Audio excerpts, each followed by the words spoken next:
கிறிஸ்து இயேசுவில் அன்பிற்கினிய சகோதரர்களே, சகோதரிகளே, இன்றைய நற்செய்தியிலே ஆண்டவர் இயேசு எவ்வாறு தன்னுடைய சொந்த மக்களால் நிராகரிக்கப்படுகிறார் என்பதை நாம் பார்த்தோம்.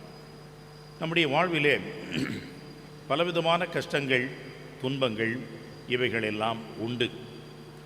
ஆனால் நம்முடைய சொந்த பந்தங்கள் என்ற வகையிலே நம்முடைய குடும்பத்தார், உறவினர் இவர்களே நம்மை தூற்றி பழிக்கின்ற பொழுது, இவர்களே நம்மை தூக்கி வீசுகின்ற பொழுது, இவர்களே நம்மை கண்டுகொள்ளாமல் பாராமுகமாய் இருக்கின்ற பொழுது, இவர்களே நம்மை வேண்டாம் என்று ஒதுக்கி தள்ளுகின்ற பொழுது அதனால் ஏற்படுகின்ற மிகப்பெரிய ஒரு வேதனையை யாராலும் சரி செய்ய முடியாது. சமீபத்திலே ஒரு செய்தியை படித்தேன். அந்த வாட்ஸ்அப் செய்தி என்ன சொல்கிறது என்று சொன்னால், ஒரு வயோதிக இல்லம், அந்த இல்லத்திலே இருக்கின்ற ஒரு மூதாட்டி இதை சொல்வதாக அந்த செய்தி வந்தது. அது உண்மையோ பொய்யோ அல்லது கற்பனையில் அவர்கள் எழுதிய வார்த்தைகளோ அது தெரியாது. அந்த பெண்மணி என்ன சொல்கிறார்கள் என்று சொன்னால், இது மனித காட்சி சாலை. அவர்கள் வாழ்ந்து கொண்டிருக்கின்ற அந்த இல்லத்தை அவர்கள் குறிப்பிடுகின்றார்கள். இது மனித காட்சி சாலை. அவ்வப்போது நாங்கள் பால் கொடுத்து பெற்று வளர்த்த மிருகங்கள் வந்து பார்த்து செல்லும் என்று அந்த வார்த்தைகள் வந்தது. மிக கடுமையான வார்த்தைகள், மிக கொடுமையான இந்த வார்த்தைகள். இதை படித்ததும் ஒரு நிமிடம் உண்மையாகவே அசந்து போய்விட்டேன். இது உண்மையோ பொய்யோ அதை பற்றி ஒன்றும் கவலை இல்லை. ஆனால் இதனுடைய கருத்து எவ்வளவு நம்முடைய இதயத்தை பிளக்க வேண்டும், துளைக்க வேண்டும் என்று கொஞ்சம் நினைத்து பாருங்கள். இது மனித காட்சி சாலை. இங்கு நாங்கள் பால் கொடுத்து பெற்று வளர்த்த பிள்ளைகள் அவ்வப்போது, பிள்ளைகள் என்பதை விட மிருகங்கள் அவ்வப்போது வந்து பார்த்து செல்லும் என்று அந்த வார்த்தைகள். அன்புக்குரியவர்களே, எந்த அளவுக்கு இந்த வயோதிகர்கள், அந்த இல்லத்தில் இருக்கின்றவர்கள் தாங்கள் ஒதுக்கப்பட்டவர்களாக, வெறுக்கப்பட்டவர்களாக, தாங்கள் இந்த சமூகத்திலிருந்து நிராகரிக்கப்பட்டவர்களாக, எல்லாவற்றுக்கும் மேலாக தன்னுடைய சொந்த பிள்ளைகளே தாங்களை வைத்து கொள்ள முடியாமல் தங்களை கொண்டு வந்து சேர்த்து விட்டார்கள் என்ற ஒரு நிலை அவர்களுக்கு இருக்கும் என்று சொன்னால், அதை நாம் எப்படி சொல்வது? என்ன அவர்களுக்கு ஆறுதல் நாம் பேசுவது? நிச்சயமாக மிகப்பெரிய ஒரு கடினமான ஒரு விஷயம்தான்.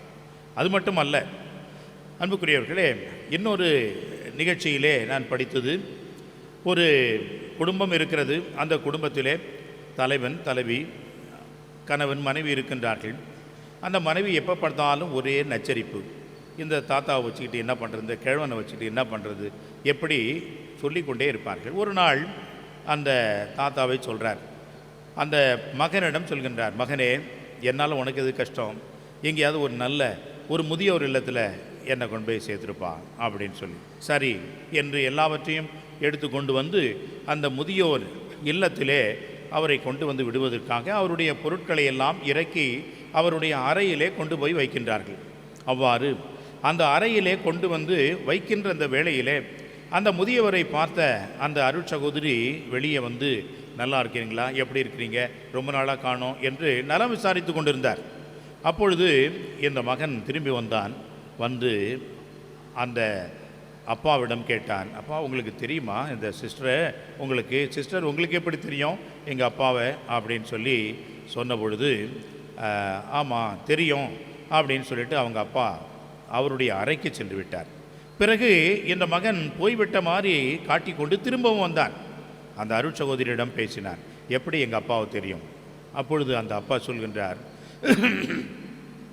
பல ஆண்டுகளுக்கு முன்பாக இவர் இங்கே வந்தார். ஒரு சிறிய குழந்தையை இங்கே கொண்டு வந்து கொடுத்தார். அந்த குழந்தையை வளர்க்குமாறு சொன்னார். அந்த குழந்தை இங்கேயே இருந்தது, வளர்ந்தது. பெரிய குழந்தை ஆன பிறகு, பெரியவனாகிய பிறகு அவர் தன்னுடைய வீட்டிற்கு இட்டு சென்றார் என்று அவர் அந்த அருள் சகோதரி சொன்னார். அது யாரு? வேறு யாரும் இல்லை, நீதான் என்று சொல்கின்றார்கள். அவனுக்கு அப்படியே அதிர்ந்து போய்விடுகிறது. காரணம், என்னை வளர்த்து என்னை ஆளாக்கி நான் யாரென்றே தெரியாத ஒரு அனாதையாக இருந்தேன். என்னை வளர்த்த இந்த தந்தையை இப்படி கொண்டு வந்து நான் விட்டுவிட்டேனே என்று நினைத்து அவன் கலங்குகின்றான்.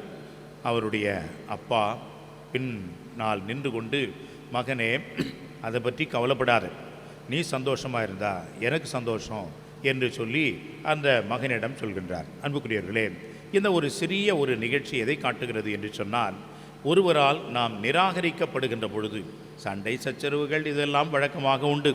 ஆனால் நிராகரிக்கப்படுகின்ற பொழுது அன்புக்குரியவர்களே, நமக்கு ஏற்படுகின்ற அந்த வலி இருக்கிறதே, அது மிகவும் கொடுமையானது, மிகவும் வேதனையானது. அதுவும் குறிப்பாக பார்த்து பார்த்து வளர்த்து ஊட்டி ஊட்டி வளர்த்த பிள்ளைகள் தங்களுடைய பெற்றோர்களை நிராகரிக்கின்ற பொழுது, வேண்டாம் என்று ஒதுக்குகின்ற பொழுது மிக கடினமான ஒரு சூழல் தான். ஆனால் காலப்போக்கிலே பாருங்கள் அன்புக்குரியவர்களே, இப்பொழுதெல்லாம் பெரியவர்களை முதியவர்களை குடும்பங்களிலே வைத்துக்கொள்வது என்பது சாதாரண காரியம் அல்ல. காரணம், எல்லோருக்கும் வேலை இருக்கிறது, எல்லோரும் வெளியே செல்ல வேண்டும். அவர்களை எப்படி தனியாக விட்டு செல்வது? உண்மைதான். ஒருவேளை அவர்கள் வயோதிக இல்லத்தில் இருந்தாலும் கூட அந்த அன்பு என்பது குறையாமல், அவர்களுக்கு காட்ட வேண்டிய பாசம் என்பது குறையாமல், அவர்களுக்கு கொடுக்க வேண்டிய அந்த கவனம் அக்கறை என்பது குறையாமல் பார்த்து கொள்கின்ற பொழுது அவர்கள் உண்மையாகவே மகிழ்ச்சியாக இருப்பார்கள் என்பது உண்மை. அந்த வகையிலே தான் அன்புக்குரியவர்களை இன்றைய நற்செய்தியை நாம் பார்க்க வேண்டும். ஆண்டவர் இயேசு எவ்வளவோ நன்மைகளை செய்து கொண்டு வருகின்றார். இந்த நன்மைகளை எல்லாம் செய்துவிட்ட பிறகு தன்னுடைய சொந்த ஊருக்கு வருகின்றார். அந்த ஊர் நாசரேத்து. இந்த நாசரேத்து என்ற இடத்திற்கு வருகின்ற பொழுது அவர் அங்கே தொழுகை கூடத்திலே அவர்களுக்கு போதிக்கின்றார். அவ்வாறு போதிக்கின்ற வேளையிலே எல்லோரும் வியப்பில் ஆழ்ந்து போகிறார்கள். வியப்பில் ஆழ்ந்தாலும் அவர்கள் கேட்கின்ற கேள்வி என்ன? எப்படி இந்த வல்ல செயல்கள் இவருக்கு முடிகிறது? இவர் யார்? இவர் ஒரு தச்சருடைய மகன் அல்லவோ? தச்சன் என்ற அந்த வார்த்தையை அவர்கள் ஏன் இங்கே பயன்படுத்துகிறார்கள் என்று சொன்னால், தச்சு தொழில் என்பது மிக சாதாரண எளிமையான ஒரு ஏழை மனிதனுடைய தொழில், அன்றாட காட்சி. இப்படி இந்த ஒரு ஏழை குடும்பத்திலே இவ்வளவு பெரிய ஒரு வல்ல செயல் செய்யக்கூடிய ஒரு ஆளா என்று அவர்கள் நினைக்கின்றார்கள். அடுத்தது, இவருடைய தாய் மரியா, இவருடைய தந்தை யோசேப்பு, இவருடைய சகோதரர்கள் என்று அவருடைய குடும்பத்தை பற்றி சொல்கின்றார்கள். இந்த குடும்பம் எப்படிப்பட்ட குடும்பம் நமக்கு தெரியுமே, நம்மோடு இருக்கின்றவர்களாயிற்றே என்று சொல்லி அவர்கள் அந்த குடும்பத்தை மையமாக வைக்கின்றார்கள். இவருக்கு எப்படி இந்த வல்ல செயல்கள் வந்தது? இவருடைய சகோதர சகோதரிகள் எல்லாம் இங்கே இருக்கின்றார்களே என்று சொல்லி அவர்கள் பேசிக்கொள்கின்றார்கள். அன்புக்குரியவர்களே, அவர்கள் எதை பார்த்தார்கள் என்று சொன்னால், அந்த மனித இயேசுவை மட்டும்தான் பார்த்தார்கள். அந்த இயேசுவிலே மறைந்திருக்கின்ற இறைமகன் அவரை பார்க்கவில்லை.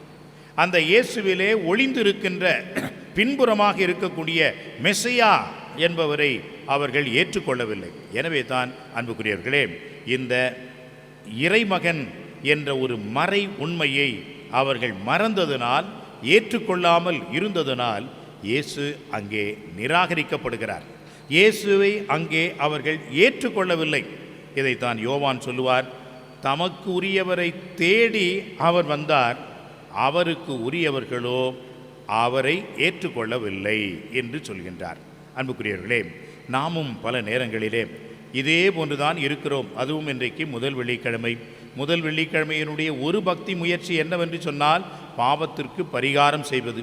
இந்த திரு இருதய ஆண்டவர் பசிலிக்கா என்ற ஆலயமானது, இந்த இடமானது, இந்த புனித தலமானது எதற்கு என்று சொன்னால், நம்முடைய பாவங்களுக்காக நாம் மனவருந்தி மன்னிப்பு கேட்கவும், நம்முடைய பாவங்களுக்கு பரிகாரம் செய்யவும் தான் இந்த இடம். அதற்காகத்தான், இந்த நோக்கத்தோடு தான் இந்த இடமானது, இந்த ஆலயமானது கட்டி எழுப்பப்பட்டது, இறைவனுக்கென்று அர்ப்பணிக்கப்பட்டது. எனவே நம்முடைய பாவங்களுக்காக பரிகாரம் செய்கின்றோம் என்று சொன்னால், அதில் ஒரு முக்கியமான ஒரு பாவமாக நாம் நினைக்க வேண்டியது பாராமுகமாய் இறைவனிடம் நாம் நடந்து கொண்டது. உதாரணமாக, நம்முடைய ஆன்ம காரியங்களிலே நாம் அக்கறை இல்லாமல் இருந்திருக்கிறோம். நற்கருணையிலே நாம் அவசங்கை செய்திருக்கின்றோம். நம்முடைய வீடுகளிலே குடும்ப ஜெபம் என்பது இல்லாமல் இருந்திருக்கின்றோம். இப்படியாக பலவிதமான அவசங்கைகள் நம்மிடம் உண்டு. அவைகளுக்காக மனம் வருந்துகின்ற ஒரு நேரம்தான், வேளைதான் இந்த முதல் வெள்ளிக்கிழமையும் இந்த திரு இறுதி ஆண்டவர் பசிலிக்காவும். பல காரணங்களை நாம் சொல்லலாம். நமக்கெல்லாம் வேலை இருக்கிறது, யார் இல்லை என்று சொன்னார்? எல்லோருக்கும் தான் வேலை இருக்கிறது. ஆனால் இறைவனை வேண்டும் என்றால், நாம் தேடினோம் என்றால் நிச்சயமாக இறைவனை நாம் கண்டடைவோம். நமக்கு குடும்பத்திலே ஜெப வேலை என்பது கம்மியாக இருக்கிறது. காரணம் என்ன? எல்லோருக்கும் வேலை இருக்கிறது, உண்மைதான். ஆனால் ஜெபத்திற்கென்று ஒரு நேரத்தை நாம் கட்டாயம் ஒதுக்குவோம் என்றால் கண்டிப்பாக நாம் அந்த ஜெபத்தினுடைய பலனை அடைவோம் என்பதிலே எந்த ஒரு ஐயமும் இல்லை. எனவே அன்புக்குரியவர்களே, நாமும் இயேசுவிடம் பல நேரங்களிலே பாராமுகமாக இருந்திருக்கிறோம், வேண்டாம் என்று இருந்திருக்கின்றோம், ஒதுக்கி வைத்திருக்கின்றோம், பலவிதமான நிந்தை அவமானங்களுக்கு நற்கருணை உட்படுத்தி இருக்கின்றோம். அந்த நேரங்களுக்கெல்லாம் நாம் மனம் வருந்துவோம், ஆண்டவரிடம் மன்னிப்பை வேண்டுவோம். இனியாகிலும் இயேசுவோடு இணைந்து வாழ்கின்ற, அவரோடு சேர்ந்து பயணிக்கின்ற அருள் வாழ்வை நாம் பெற்றுக்கொள்ள இந்த திருப்பலியிலே நாம் இறையருளை வேண்டுவோம். ஆமென்.